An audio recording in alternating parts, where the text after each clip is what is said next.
Assalamualaikum warahmatullahi wabarakatuh. Perkenalkan, saya Ahmad Farid Wajdi dengan NIM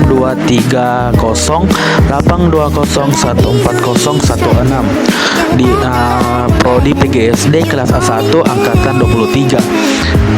Baik, video ini dibuat untuk memenuhi nilai ujian final dengan pengampu mata kuliah Teknologi Pembelajaran Badarudin Kadas SAG MAG PhD. Tujuan teknologi pembelajaran adalah untuk meningkatkan efektivitas, efisiensi, dan daya tarik proses pembelajaran dengan memanfaatkan berbagai alat, metode, dan media berbasis teknologi. Teknologi ini dirancang untuk mendukung pembelajaran lebih interaktif, personal, dan adaptif, sehingga mampu memenuhi kebutuhan individu peserta didik. Selain itu, teknologi pembelajaran membantu menciptakan akses yang lebih luas ke materi pendidikan, memungkinkan pembelajaran jarak jauh, serta mendorong kolaborasi dan kreativitas di berbagai konteks pendidikan formal maupun informal.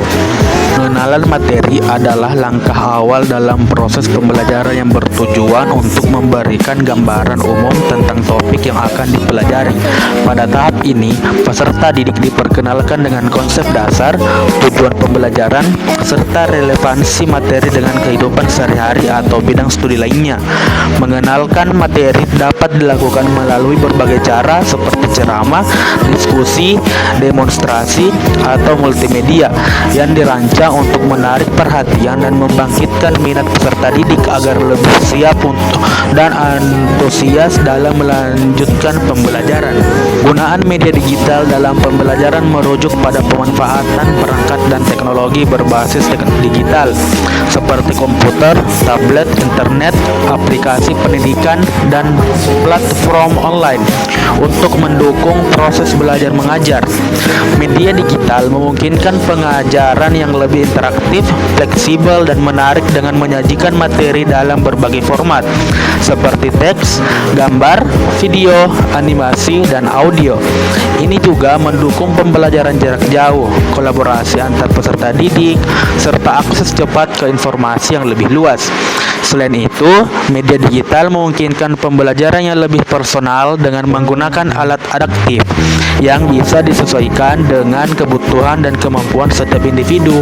Nah, sekarang pembelajaran berbasis game atau gamification adalah pendekatan pembelajaran yang memanfaatkan elemen-elemen permainan seperti tantangan, poin, level, dan penghargaan untuk meningkatkan motivasi dan keterlibatan peserta didik. Dalam model ini, materi pembelajaran disajikan dalam bentuk permainan atau simulasi interaktif yang membuat proses belajar lebih menyenangkan dan menantang.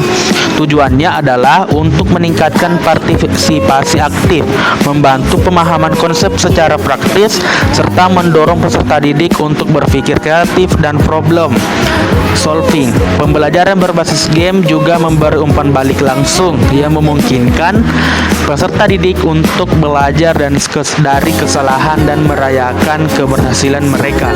Sekarang kita melangkah ke Learning Management System atau lebih dikenal dengan LMS. Adalah platform berbasis digital yang digunakan untuk merencanakan, melaksanakan, dan mengelola kegiatan pembelajaran secara online.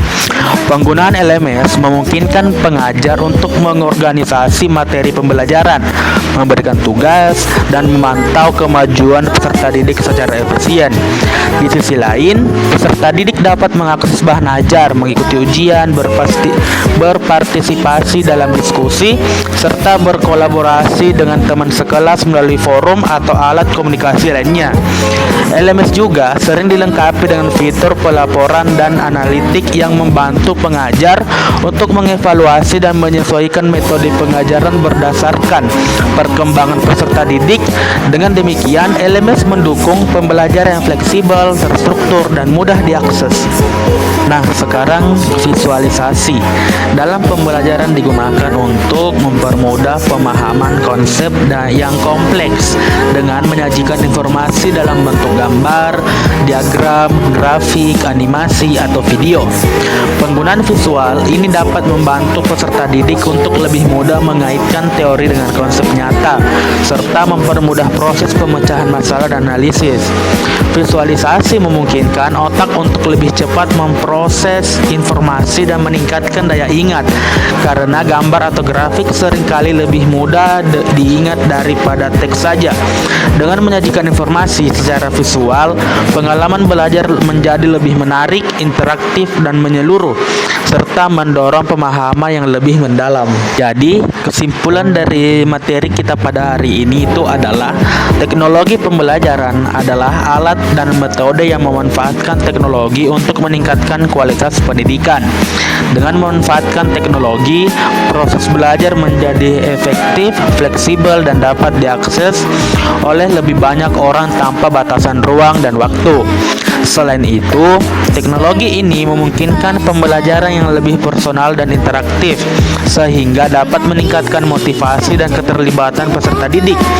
Namun, penerapannya masih menghadapi tantangan, terutama terkait aksesibilitas dan kesenjangan infrastruktur di berbagai wilayah. Adapun pertanyaan pendorongnya, yang pertama, bagaimana teknologi pembelajaran dapat meningkatkan efektivitas proses pendidikan di berbagai tingkat? Yang kedua, apa saja tantangan utama dalam penerapan teknologi pembelajaran, terutama di daerah terpencil? Yang ketiga, bagaimana cara memanfaatkan teknologi untuk menciptakan pengalaman belajar yang lebih personal dan interaktif? Nah, bagaimana materi kita pada hari ini? Menyenangkan bukan? Yuk, like, share, dan komen video ini. Saya akhiri materi kita pada hari ini dengan ucapan wallahul muwaffiq ila aqwamit thoriq. Wassalamualaikum warahmatullahi wabarakatuh.